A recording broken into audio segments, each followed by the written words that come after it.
Ramadaan Mubaarak intii baydhabo hore u joogtay na waa salaaman yihiin intii ku soo baxday arrintaana soo dhowaada baydhabo ku soo dhowaada gurigiina ku soo dhowaada runtii sharaf iyo karaamay ii tahay inaad noogu soo noqotaan wada tashi arrimaha jiro doorashooyinka iyo caqabadaha yimid loogu qaas yeelay ama loo gooni yeelay koonfur galbeed darteeda u soo noqoteen oo aad noogu timaadeen wada tashi iyo talo waa ku mahadsantihiin marka ugu horeyso haddaan warbixin guud inka siiyo siyaasadda iyo arrimaha doorashooyinka iyo meesha ay wax marayaan waa ogtihiin doorashadan waqti badan iyo soo qaadatay waqtigii loogu talagalayna ma qabsoomin waxa ay la qabsoomi weysayna waxay ahayd isqabqabsi iyo duruufihii la soo maray muddo 2 sano ahayna soo jiitamaysay 2daas sano oo ay doorashada soo jiitamaysay oo maalin walbaba geed la tagayay oo meel la fariisanayay annaga haddaan nahay reer koonfur galbeed caqabadahana qayb kamaan ahayn waxaan qayb ka ahayn dadka ka shaqaynayo dowladnimada Soomaaliya midnimada Soomaaliya wadajirka Soomaaliya iyo in dalka uu waqtigii loogu talagalay ay doorasho ka dhacdo yaan hormuud u ahayn hal maalinna mana aan cabanin caqabadna maana keenin balse waxaan diyaar u ahayn oon u taagnayn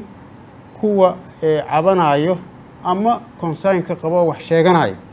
in la xalliyo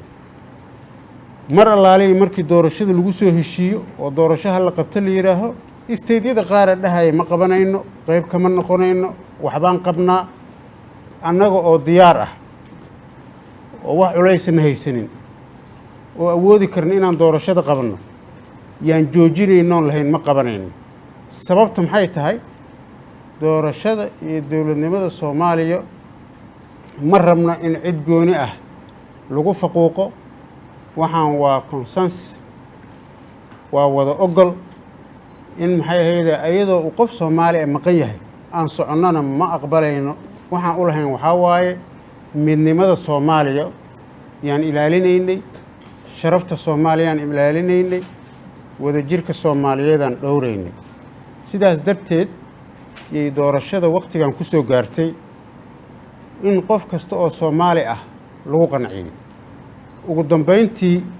waxa Ilaahay qadaray inay doorashada bilaabato ayadoo raali laga wada yahay wada bilaabato isteedyada ka bilaabato heshiisyadii iyo habraacyadiina la soo dhameystiro laguna heshiiyo shaqadii inay socoto hormuud baan ka ahayn shaqadii baan bilownay si fiican ay noogu socotay hal doorasho yaa Soomaaliya oo dhan ka dhacday oo isku habraac ah oo isku mid ah oo doorasho dadban la yiraahdo markii la fiiriyo sida ay doorashada u dhacday annaga waxaan ahayn dadka sida rasmiga ah adinkana waa joogtaan Soomaalina waa joogtay u maray habraacyadii loogu talagalay doorashada oo toos aanan waxba ka bedelin waxaa dhacay qorsho siyaasadeed oo cad oo loogu talagalay in koonfur galbeed lagu beegsado isbaaro loogu dhigto waxaa isbedel weyn lagu suubiyey guddigii doorashooyinka ee fiid waa la kala qaybiyey waxaa loo kala saaray 3 group guddigii 25 ka koobnaa isbedelaa lagu sameeyey khilaafaa lagu suubiyey doorashaa la geliyey guddoon cusub baa loo sameeyey dad madasha ka mid ah ayaa waxay ku heshiiyeen in guddiga ay la wareegaan dadka kalena lagu dhibaateeyo. guddigii 25 xubnood ahaa yaa waxaa laga soo reebay 3 qof bas. ninka muuse oo hadda waa guddoomiyaha la leeyahay oo Puntland ay keensatay, nin xiis la yiraaho oo Jubbaland ay keensatay, iyo nin liibaan la yiraaho oo xafiiska ra'iisul wasaaraha ka socda. intaasaa taladii guddigii oo dhan lagu soo koobay. waxaan ognahay muddo 3 bilood inay guddiga codsanayeen hal hadlo hana laga hadla arrimaha doorashooyinka iyo siday wax u socdaan iyo qaladaadka jira hal fariisto oo la diiday. guddigii waxay noqotay nin allaale iyo ninkii ka hor yimaado hab dhaqanka ay dadkan rabaan in la yiraaho waa lagu bedelayaa, waa lagu ceyrinayaa, waa lagu xirayaa, waa lagu handadayaa in la yiraahay noqotay. shirkii ugu dambeeyay oo madasha aan uga hadlaynay oo looga hadlayay arrimaha soo cusboonaaday yaan kaga hadalnay. anaa shakhsiyan sheegay dhibaatada guddiga lagu suubiyey iyo qaladaadka ay ka shaqaynayaan oo sameynayaan. in tallaabo laga qaado ayna qalad tahay in guddiga saas loo baabi'iyo lana qaybiyo. waa laga hadlayaa, waa la isku soo noqonayaa baa la yidhi. cid dambe oo dib uga hadashay ma jirto. doorashadii aan ogeyn oo dalka ka dhacday oo sida siman u dhacday oo aan tan hadda aan idiin sheegayo oo aan ahayn dadkii ugu fiicnaa oo ugu toosnaa, oo heshiiska annagana uu ahaa haddii wax yar oo caqabada ama cabasho ah ay ka timaado doorashada ama state ka mida uu cabto, in madasha ay u timaado la isu yimaado oo laga wada hadlo. waxaa la go'aamiyey oo lagu heshiiyey inaanan madalna aysan ka hadlin, koonfur galbeedna la beegsado, kuraas ay leedahayna la celiyo, lana yiraaho ma loo joogsanayo. haddii habraac la ilaalinayo, haddii doorasho saxa la rabo, haddii wax qaldan la qabanayo, waa ognahay dalka doorashada ka dhacday. waddankan joognay hal maalin yaa waxaa la soo doortay hal saac gudaheeda 16 xildhibaan yaa lagu doortay Boosaaso. ninka guddoomiyaha uu joogo weliba isla markaas habraaca sida jadwalka uu qornaa oo jadwalka loo soo dhajiyey maalinkaas waxay ahayd in 8 la doorto, maalinta kale oo ku xigtana 8 la doorto. waa haysaan taariikhda, waa haysaan jadwalka, meel walbuu yaallaa. brosesska haddii la mari lahaa sidii saxdii lahaa loo mari lahaa, hal maraa hal saac markii la joogaa waxaa la soo dhejiyey 16 sawirro la soo dhejiyey. meel lagu doortayna aan la aqoonin, cid dooratayna aan la aqoonin, ayadoo dadkii siyaasiyiinta ahaa oo kuraastaas iska lahaa oo wasiirada ahaa oo odayaashooda dhaqanka lahaa ay qaylinayaan. yaa sidii wasiirro la magacaabayo kala hal mar la soo daayay. ninka guddoomiyaha ah, guddoomiyaha sheeganayo muuse, Boosaasuu joogay markay waxaas dhacayeen. waa loo dacwooday, weliba ay tahay 16 xildhibaan. maanta 8 ay ahayd in la doortay, 8dii ku qorneed jadwalka biri in la doorto. dadkoodii waaba maqan yihiin, see maanta loo doortay. haata aanan la weydiinin, yaanan waxba laga qabanin oo hal maalin aan laga hadlin oonan la joojinin. sidaasoo kale doorashooyinkii deegaanada kale ka dhacday oo meel kasta lagu qabanayo yaa intaasoo kale ka badan iyo cillado lahaa. yaanan hal maalin laga hadlin, habraacoodana la joojinin, aanan tilaabana laga qaadin oo la fasaxay oo la yidhi waa saxan yihiin. ujeeddada waxay ku soo gabagabowday koonfur galbeed yaa keligeed isbaaro loo dhiganayo, ayada oo laga leeyahay dana gaara iyo siyaasado gaara iyo ujeeddooyin gaar ahoo guracan oo uu wato xafiiska ra'iisul wasaaraha, especially uu ra'iisul wasaaraha uu mas-uul ka yahay. markii aan ka hadalnay oo aan niri maxaa sababay, sababta naloo sheego. guddiga fiid waa qaybsamay, maxay tahay awooddiisa, muxuu yahay sharciyadda uu ku celin karo kursi, habraaci noo qornaa ma yahay inuu kursi reebo. kuraasta doorashada haddii dacwo ay timaado waxaa xaq u leh dacwada inay qabtaan guddiga xalinta khilaafaadka. isla markaas waxaa noo qoran hadday xallin waayaan guddiga xalinta khilaafaadka waxay ku soo celinayaan madashi dacwo jirtay guddi xallin khilaafaad kuraasti laguma wareejinin oo dacwaa jirtay guddiga xallinta khilaafaadkii baa tiina kuraastan qabsada lama dhihin guddiga xallintii khilaafaadkiina madashi uma soo celinin shakhsiyaad qaas oo hadda aan idiin sheegayo iyo xafiiskaas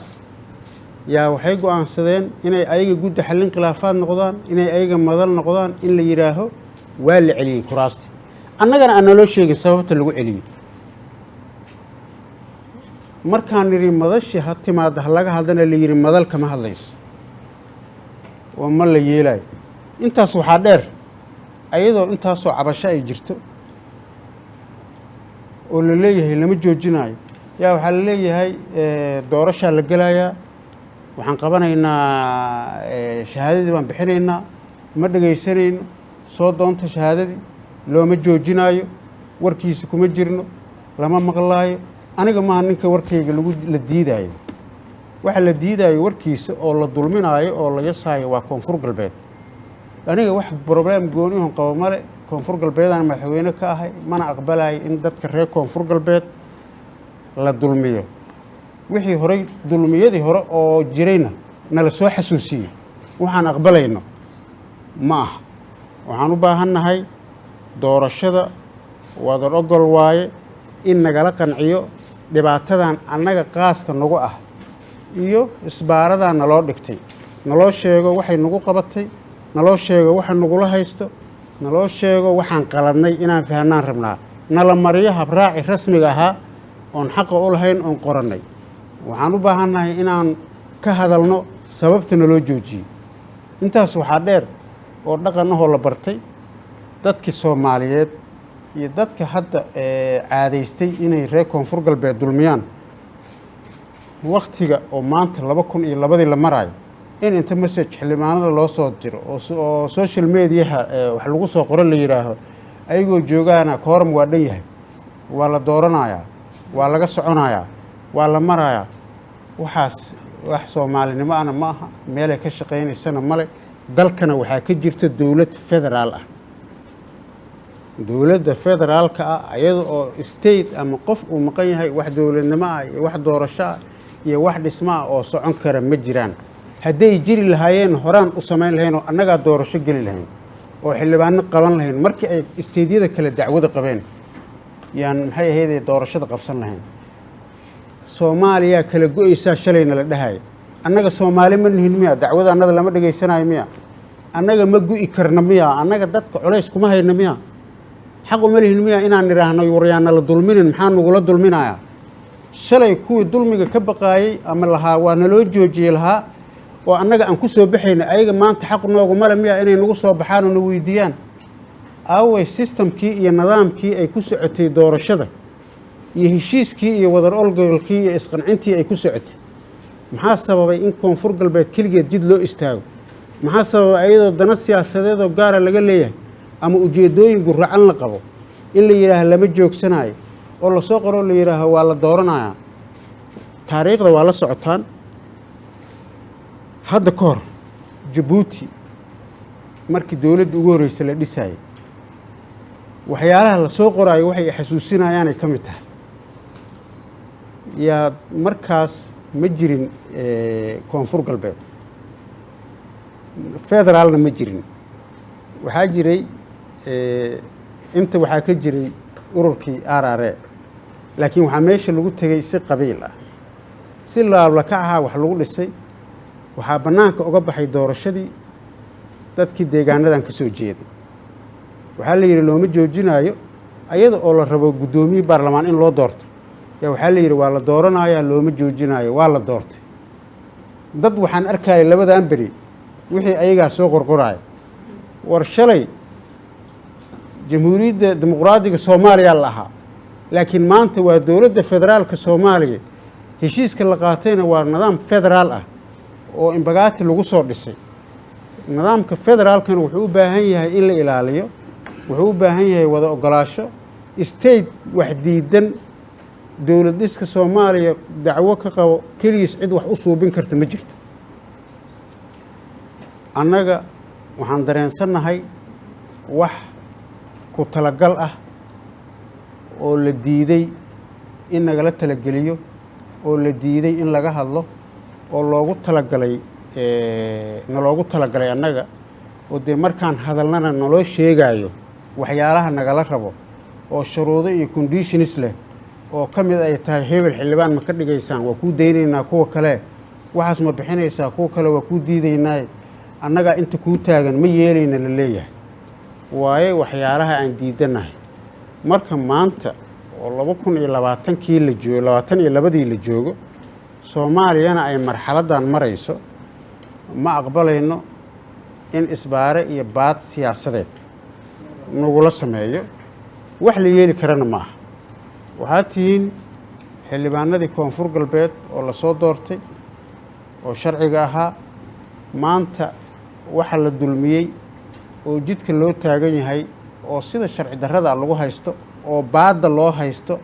oo isbaarada loo dhigtay oo ra'iisul wasaaraha especially uu u dhigtay oo uu shuruudihiisa ay yihiin hebel oo aniga gurigayga ka shaqeeya xildhibaan iiga dhig haddii kaloon ahayn arrintaas ii sameey bas ay tahay shuruudda annagana ma rabno nin gurigiisa nin ka shaqeeya inaan xildhibaan ka dhignee nin koonfur galbeed u shaqeynayaan rabnaa inuu xildhibaan noqdo haddii taas ay shaqeynayso kuwii kaloo guryahaada ka shaqeynaya oo boosaaso lagaaga soo diiday baa ka dhigi lahayd kuwii guryahaada ka shaqeynayay oo deegaankii adiga aad ka soo jeeday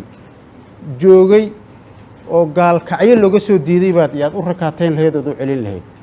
gaalkacyo iyo dhuusamareeb oo adiga deegaankaadi ah kuwii adiga aad rabtay oo laga soo diiday yaad u celin lahayd ood ku qasbi lahayd annaga marka mana qasbi kartid mana aqbalayno wax Soomaali aysan qabin in annaga korka nagala saaro aniga shakhsiyan 20 sano anoo jiro yaan diiday isbaaro qori wadata isbaaro qori lagu wado yaan diiday 20 sano anoo jiro maanta anoo 50 sano jiro oo madaxweynihii koonfur galbeed oo 2022 la maraayo wallaahi baanan aqbalay nin kasta oo in ka mid ahna haddii lagu sameeyana saasan ka taaganahay qof kasta oo adinka in ka mid ah qof ii gooni ama yaan ka taaganahay waxaan rabnaa dawladnimada Soomaaliya in la ilaaliyo dalka in loo turo sidii aan ugu turaynay waxaan rabnaa wadankan waa booga badan yahay waa la soo aruuriyay waa la isu keenay waa la isu dulqaatay waa la ilaalinayaa wax magaratada habeen iyo maalin ka shaqeynayso dib u dhac dalka oo habeen iyo maalin ka shaqeynayso inay dakane hor leh iyo dhibaato hor leh iyo qalaqaybin hor leh dadka Soomaaliyeed ku suubiso inay joojiyaan dib u dhacana ay ka daayaan wax allaale wixii mas'uuliyad ka timaadana ayaga qaadaya mas'uuliyadooda annagana ilaahay baa marqaati ka ah waa ogtihiin waxa aan ka soo marnay dawladnimada Soomaaliya haddana mowqifkiiyaan ka taaganahay ma rabno inuu hal maalin dib u dhac uu dhaco ma rabno in hal maalin gadaal loo noqdo ma rabno in dawladnimada Soomaaliya ayna eersato ma rabno in maxay ahaydey aan Soomaaliya caqabad ku noqono weliga annagana kumaana noqon haddana ku noqon mayno Soomaalina waa ogtahay ilaa iyo 60kii xornimada la soo qaatay ilaa iyo maanta Soomaaliya waxaan u taagnay dawladnimadeeda iyo xornimadeeda iyo wadajirkeeda iyo midnimadeeda haddana sidii aan ugu taagana laakiin waxaanan yeelaynin dulmi annaga gaar noo ah waxay garan waayeen si ay dhiigga annaga ku banaystaan inay hataa 2 qof nagu soo daraan hadday rabaan inayna dilaan aqligii baa ka dhumay si ay dhiigga annaga u banaystaan waxay inay 2 nagu soo daraan oo midna ay ka soo qabtaan gaalkacyo midna ay boosaaso ka soo qabtaan waxaan ka wadaa inay 2 mid hawiye ah iyo mid daarooda nagu soo daraan yay ahayd si ay dhiigga annaga u banaystaan laakiin adinka kaligiina idin isbaaro idin dhiganayna waa wax dee aqli qof bini aadan uusan ku fikirin waaye waxa yaalana waa intaas waxaan isku hayno adinka xildhibaanadii ah la soo doortay ah aniga shakhsiyan go'aankayga kana idin sheegay waaye waxaan rabnaa inaan horey u soconno waxaan rabnaa laakiin inaan dulmiga diidno waxaan inkaga mahad celinayaa dareenkiina iyo midnimadiina iyo aragtidiina fiican iyo dee saa ugu adkaysateen dulmiga joogtada ah anigoo og ninka markuu ugu yar yahay in 20 qof 50 qof ay soo wacayso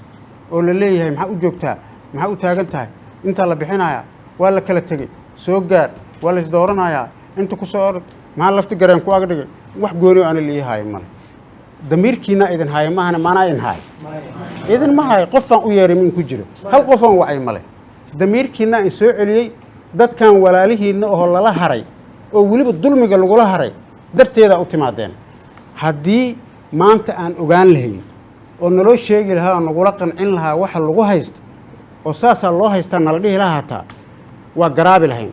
waa ka jawaabi lahayn ilaa wax xigmadoo ku jirta male waa la soo celiyo doorashada ha lagu celiyo saasaa xaq ugu yeelatay haddii nala dhihi lahaa oo nagula qancin lahaa hataa waxbay ahaan lahayd waxa nagula haystana xaq maaha sharci maaha awoodna uma laha fiidna kuraas ma celin karo fiidna ma jiro oo waa kala qaybsamay dadkii wax la xiro iyo wax la bedelo iyo wax la handaday noqdeen waxaa yaab leh shalay beejka uu leeyahay fiidka waxaa gacanta ku haya ra-iisul wasaaraha waa beejka fiidka oo warqadaha lagu soo qoro isbi shalay waxaa u haaya wasiir ku-xigeenka warfaafinta shalay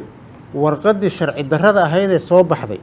ee war saxaafadeed lagu sheegay war saxaafadeed miyaa go-aan xildhibaanna lagu soo qoraa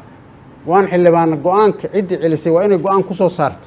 laakiin sharci maaha in war saxaafadeed go-aan xildhibaanada lagu celinaa la yidhaha xitaa sharciyaddii iyo nidaamkii ma garan karaan war saxaafadeed la soo saaro markii saas loo soo saaray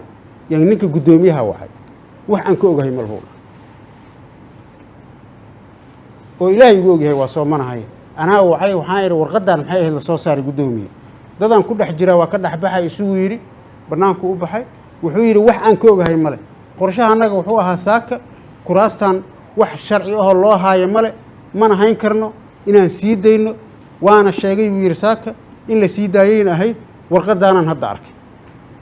dee warqadda beejkii bay ku qoran tahay hebel iyo hebel baa soo qortay buu yidhi waxaan aniga ka ogahay male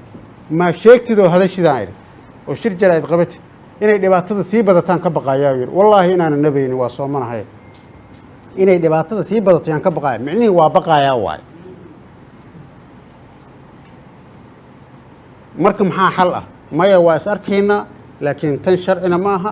xal baana gaaraynaa waay ujeeddada marka waxaa la yidhaahaa libaax nin galayna og nin galladayna og waa ognahay meesha nagala haayo waa ognahay ciddan haysato weliba waa ognahay waxay noo haysata hataa ma moogin ciddan haysatana waa ognahay waxa nagula haystana waa ognahay waxa naloo haystana waa ognahay sharciyadna ma aha doorashona ma aha waxaan naqaano waayo laakiinse dee ma yeelaynaa in nala haysto ma yeelayno maantana ma yeelayno berrina ma yeelayno shalayna maana yeelin mana aqbalayno waxaan rabaa inaan inta baaqa uga diro dadka soomaaliyeed oo sidaanadoo kale dulmiga neceb nabadda jecel midnimada soomaaliya ogol wadajirka soomaaliya ogol dalka inay doorasho ka dhacda rabo wanaag in la helo rabo arrintan dulmiga oo nagula haayo siyaasi waxgarad intaba inay ka dhiidhiyaan oo ay sheegaan dulmigaan nagula haayo yaan inta ka dirayaa baaqa waxaan kaloo u sheegayaa dadka reer koonfur galbeed dibad iyo gudaba meeshay joogaan mas-uuliyaddii aad noo dhiibteen oo aan gudanay oo la rabo in nagula dulmiyo go-aan cadaan ka qaadanay mana aqbalayno mana nala dulminaayo adinkana waxaan rabnaa si midnimo oo wada jir laho go-aanka ay xildhibaanada qaateen ah inaad u qaadataan go-aankiinana uu kaa saaday ugu dambayntii odayaashii 77 ku ahaa ugu da-da weynaa shahaadada qaatay oo masajka adinka la idiin soo diray loo soo diray oo wixii 20kan sano naloo sheegi jiray loo sheegay ayagoo xog ogaalka ah oo la yidhi ayagoo maqan baan guddoomiye idinka dhigaynaa guddoomiye nimankii inka dhigi lahaa guddoomiye uu walaalkaa kaa dhigin oo dadkaada kaa dhigin noqoshadeeda waxay taraysa ma leh waxaa ilaahay igu ogyahay 3 maanta la haysta haddaa adinka ahaan lahaydeen intaanaan idiin mari lahayn oo inkamaana tagnayn intaan yaan idiin mari lahayn waxaan kaloo idiin sheegaynaa kuwa ay haystaan iyo adinkana idinma kala jeclo oo haddii maanta kuwa laga tegay adinka ahaan lahaydeen kuwa fiyoobay ayagana dulmin lahaayeen ay ka soo tegi dhihi lahayn dadkiina iyo deegaankiina taladuu qaba wax ka qaba imaada wixii aad haysaan noo sheega shahaado la qaatay wax xigmad ay soo kordhinaysa male shahaado la qaatay shahaadadii ugu fiicnayd oo ugu sharafta badnayd oo fiid iyo siidba ay saxiixeen oo madaxweynihiinna statekiina uu gacanta inka saaray waa haysataan mid muuse geelle uu idin siiyeyna xildhibaan laguma noqdo wax micno ay leedahay male xildhibaanna waa tahay oo shacabkaada iyo dadkaadaa ku doortay maanta cid kaa celin kartana xildhibaannimadaada ma jirto noo imaada taladiinna ku soo noqda deegaankiinna ku soo noqda dadkiinna ku soo noqda walaalihiinna iyo dadkiinna waxay qabaan wax la qaba odayaal muhiim ah la yaqaano taariikh leh dowladnimada Soomaaliya iyo taariikhda koonfur galbeed qayb kule baa tihiin la inkama maarmo midnimadiina loo baahan yahay midnimadiina ka soo qayb gala aad iyo aad u mahadsantiin. Assalaamu calaykum waraxmatullaahi wabarakaatuh.